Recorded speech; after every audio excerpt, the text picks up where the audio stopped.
السلام علیکم ناظرین، تاریخ کی دنیا میں خوش آمدید۔ مجھے ڈاکٹر علی کہتے ہیں۔ ناظرین، آج کی ویڈیو میں ہم اصحاب الخدود جن کے ایمان کی گواہی ایک بچے نے دی تھی، ایمان والوں کی آزمائشوں کی یہ ایسی داستان ہے جس کا ذکر قرآن پاک میں کیا گیا ہے۔ ناظرین، اصحاب الخدود جن کی وجہ سے حبشہ کے نجاشی نے یمن پر حملہ کیا اور یمن حبشی سلطنت کا حصہ بن گیا۔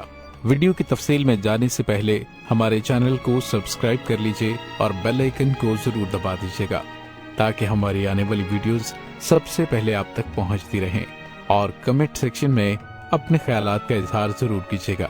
ناظرین، وحدانیت کے اقرار پر سزا پانے والے اہل ایمان اصحاب الخدود کے ایمان کی آزمائش کی وہ داستان جس کا ذکر قرآن پاک میں کیا گیا ہے۔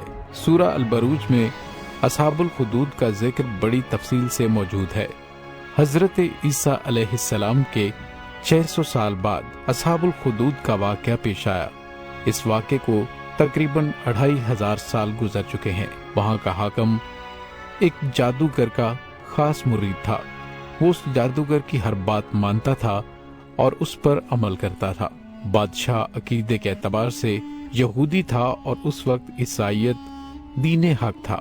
ناظرین، وہ بادشاہ جس کا اس واقعے میں ذکر آیا ہے وہ ملک یمن کا بادشاہ تھا۔ اس کا نام یوسف ذونواس ابن شرجیل تھا۔ بادشاہ عقیدے کے اعتبار سے یہودی تھا لیکن اللہ پر ایمان کھو بیٹھا تھا۔ اس نے اپنی پوجا شروع کروا دی اور اپنے آپ کو خدا کہلوانے لگا۔ اللہ رب العزت ہر دور میں اپنے بندوں کی آزمائش کرتا ہے اور ہر دور میں دین کی تجدید ہوتی رہی۔ ناظرین، ایک دن جادوگر بادشاہ کے پاس گیا اور کہنے لگا، میں اب خاصا بوڑھا ہو چکا ہوں اور کسی وقت بھی میری موت آ سکتی ہے۔ میری خواہش ہے کہ مجھے کوئی ذہین بچہ مل جائے جسے میں اپنا کالا علم منتقل کر سکوں تاکہ میرے مرنے کے بعد وہ میرا جانشین بن سکے۔ بادشاہ نے حکم دیا کہ کسی ذہین لڑکے کو منتخب کر کے اس جادوگر کا شاگرد بنا دیا جائے۔ حکم کی تعمیل کی گئی اور ایک انتہائی ذہین لڑکے کو جادوگر کے سپرد کر دیا گیا۔ لڑکا صبح سویرے اپنے گھر سے جادوگر کے پاس جاتا اور اس سے کالا علم سیکھتا رہتا۔ راستے میں ایک راہب کا ٹھکانہ تھا۔ ایک دن وہ راہب سے ملا تو اسے اس کی باتیں بڑی اچھی لگی۔ وہ راہب موحد اور سیدنا حضرت عیسیٰ علیہ السلام کا پیروکار تھا۔ اس لڑکے نے کچھ وقت اس راہب کے ساتھ گزارنا شروع کر دیا۔ وہ اس لڑکے کو عقیدہ توحید کی تعلیم دیتا۔ اس طرح وہ کالا علم بھی سیکھتا رہا اور راہب سے علم ربانی بھی حاصل کرتا رہا۔ کچھ عرصے کے بعد اسے یقین ہو گیا کہ جادوگر کا علم شیطان کا راستہ ہے جبکہ راہب کا راستہ رحمان کا راستہ ہے، اور حقیقتاً یہی صراط مستقیم ہے۔ وہ اکیلے رب کی یعنی اللہ وحدہ لا شریک کی پرستش کرنے لگا۔ اللہ نے اس کو ایمان بھی ایسا پختہ عطا فرمایا کہ ایمان کی خاطر لوگوں کی تکلیفیں بھی برداشت کرتا تھا۔ وہ جب جانے کے وقت راستے میں راہب کے پاس بیٹھتا تو وہاں اسے کچھ وقت لگتا، اور جب وہ جادوگر کے پاس دیر سے پہنچتا تو وہ اسے مارتا تھا، اور وہ جب واپسی کے وقت پھر راہب کے پاس بیٹھتا تو گھر والے دیر سے پہنچنے پر مارتے، مگر اس نے کسی کی پرواہ کیے بغیر راہب کی صحبت نہ چھوڑی۔ ناظرین، راہب کے فیض اور محبت سے ولی کے درجے کو وہ پہنچ گیا۔ ایک روز وہ لڑکا جا رہا تھا۔ اس نے راستے میں دیکھا کہ کسی بڑے جانور نے راستہ روک رکھا ہے جس کی وجہ سے مخلوق خدا پریشان کھڑی ہے۔ اس نے ایک پتھر ہاتھ میں لے کر دعا کی کہ اے اللہ، اگر راہب کا دین سچا ہے تو یہ جانور پتھر سے مر جائے۔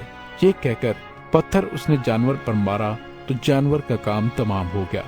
لوگوں میں شعور ہوا کہ اس لڑکے کو عجیب علم آتا ہے۔ کسی اندھے نے سن کر درخواست کی کہ میری آنکھیں اچھی کر دو۔ لڑکے نے کہا، اچھی کرنے والا میں نہیں، وہ اللہ وحدہ لا شریک ہے۔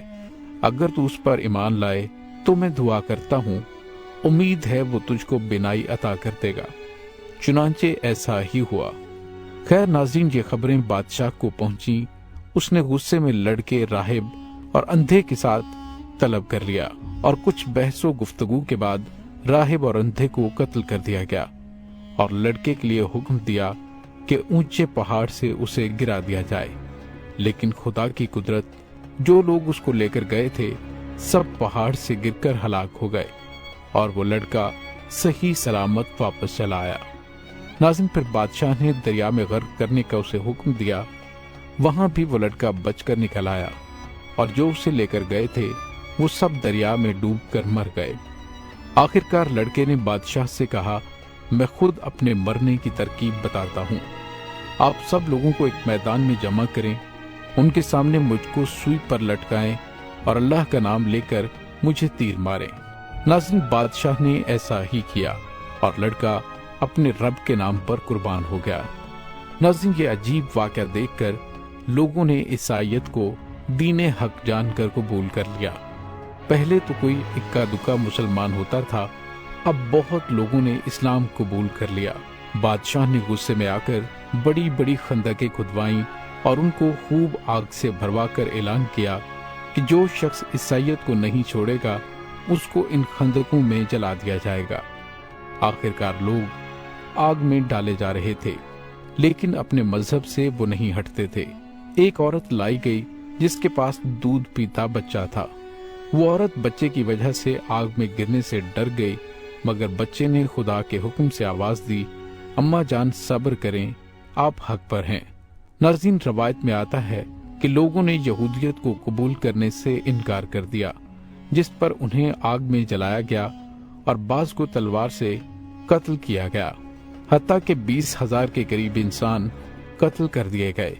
چنانچہ ذوالنواس اور اس کے لشکر کے بارے میں اللہ تعالیٰ نے سورہ بروج کی آیات نازل فرمائیں۔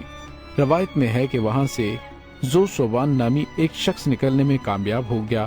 اس نے کیسر روم سے یا دیگر روایات کے مطابق حبشہ کے بادشاہ نجاشی سے یہ واقعہ بیان کیا، تو حبشہ کے بادشاہ نے یمن پر حملہ کر کے ذوالنواس کو قتل کیا۔ یہودی حکومت ختم ہونے کے بعد یمن حبشی عیسائی سلطنت کا حصہ بن گیا۔ ناظرین، کیسی لگی آپ کو ہماری آج کی ویڈیو؟ امید ہے آپ کو پسند آئی ہوگی۔ کمنٹ سیکشن میں اپنے خیالات کا اظہار ضرور کیجیے گا۔ اس کے ساتھ ہی ڈاکٹر علی کو اجازت دیجیے۔ اللہ وارث۔